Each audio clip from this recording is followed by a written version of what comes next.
I am the Tofu Golem. Please enjoy the video. In this video, I will explain how to e-file Form 1099 NEC.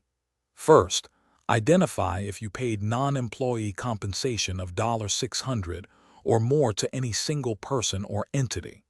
This form is crucial for reporting payments to independent contractors, freelancers, and other non-employees.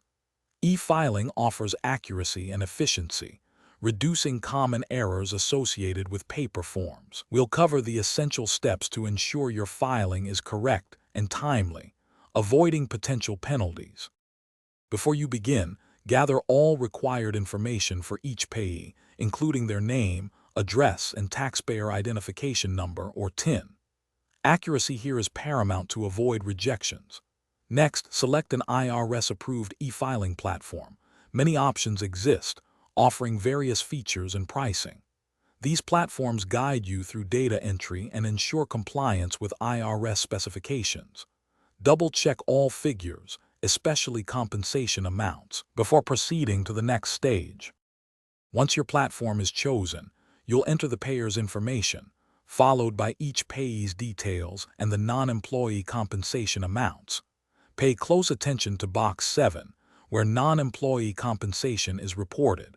If applicable, also include any federal income tax withheld. After data entry, the platform will typically offer a review stage. Use this opportunity to meticulously check for any discrepancies or typos before final submission. After a thorough review, you are ready to submit your Form 1099 NEC electronically. The e-filing service will transmit your data directly to the IRS. It's vital to save the confirmation of your submission, as this serves as proof of timely filing.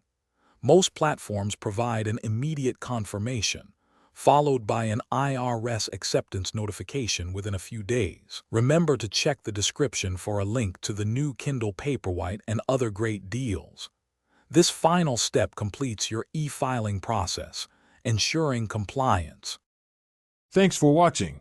Consider subscribing if we helped you today.